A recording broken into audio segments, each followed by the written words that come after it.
name is Björn Jonsson. I'm a senior producer here at DICE. I'm also heading up the operations team, who works on all the different post-launch content for our games. We are really excited about Battlefield 3 Premium.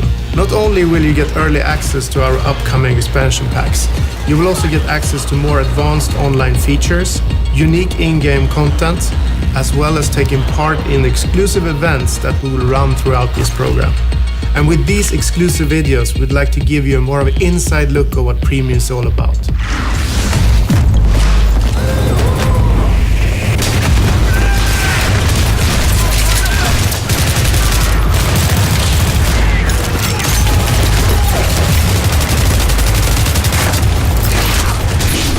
I'm Niklas Fegraeus. I'm the lead designer for the DICE operations team, and I'm currently in charge of designing the X-Packs for Battlefield 3.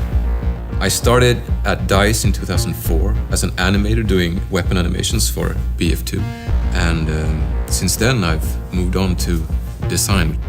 The idea behind Close Quarters is to capitalize on what the Battlefield universe is.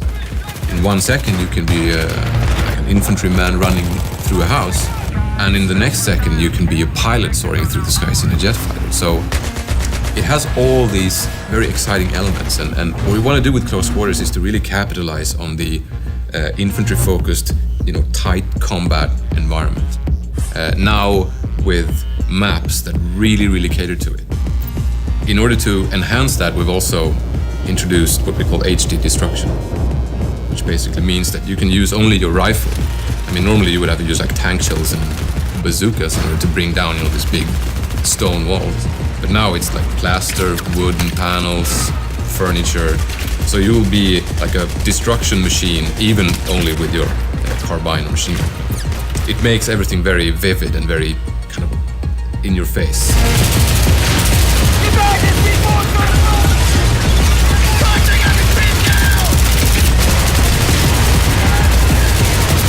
In Battlefield 3 Close Quarters, you get 4 new maps, all focused on the indoor battlefield and the close quarters experience.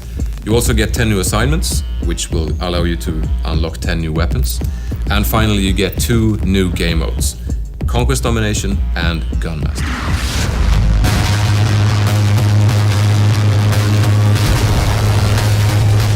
Conquest Domination is the close quarters take on Conquest.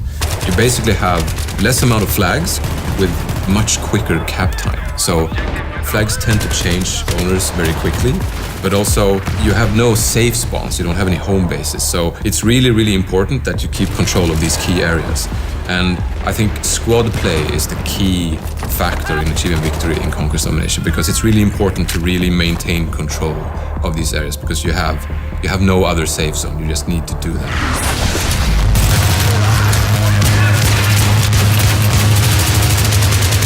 And then we have Gunmaster, which is a really action-packed jump in and play mode, which is actually a race, where you start out with a pistol.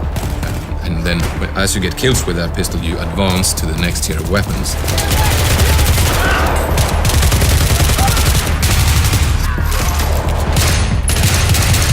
In order to win the mode, you need to go through the powerful weapons and ultimately win by getting a knife kill in the end. If you do that before everyone else, you win the race, you win the mode, and it's all smiling faces.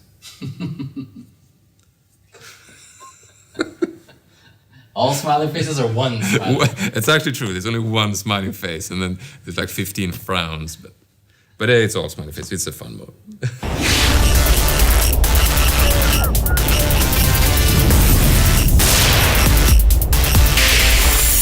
Zebra Tower is our smallest and most action-packed map.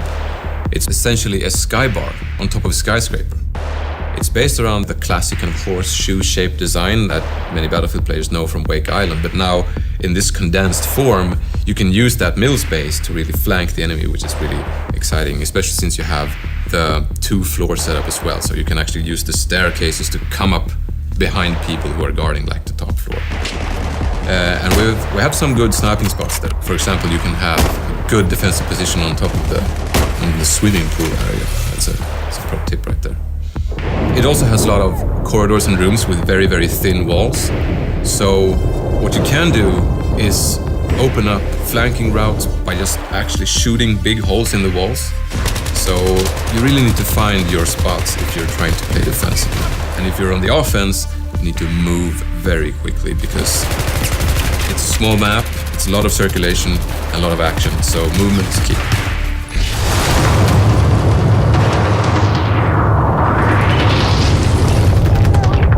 Dania Fortress is the most varied map. It's built upon this old fort based on a hilltop.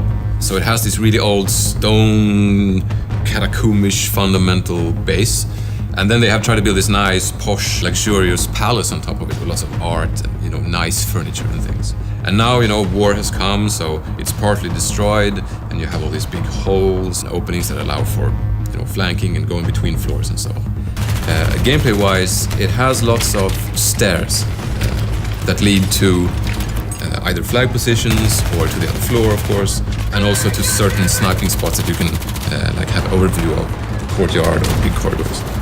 So I think the best tactic to employ on Dania Fortress is to use really proper squad play in order to defend the key locations, like the big entrance room, cellar.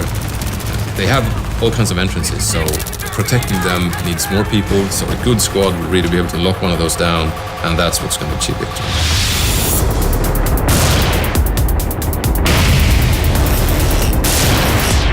Operation 9 to 5 is our biggest and most destructible map, I would say. It is essentially an office with the cubicles and the desks and the cafeteria and the bathrooms, and they're all not very sturdy. So there's lots and lots of destruction. You will see someone on the other edge of the office, and he's partly covered by, the cubicles and the furniture, but you will just shoot through that and start putting, downrange fire on them. So it's still close quarters, but it features the longest ranges in the expansion pack, and it makes it really interesting. And I think on Operation 9 to 5 you see the most kind of varied weaponry being used. And also, it has a garage that goes kind of underneath the whole complex where, the former employees had all their cars. So you can use the garage as a traveling hub, if you will. You can go up that fire escape or through that staircase and end up on the other side of the map. So you really need to mind those extra exits when you play Operation 9 to 5.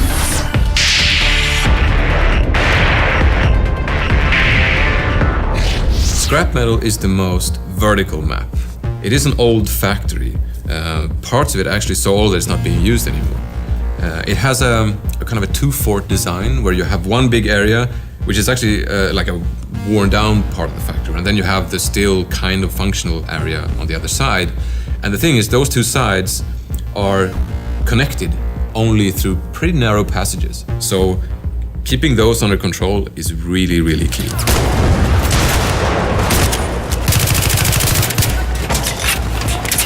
In order to protect those entrances, you need to control those while staying in control of your rooftop, because that's another entrance point, and that's very open and long range, so you're going to see a lot of snipers covering those rooftops.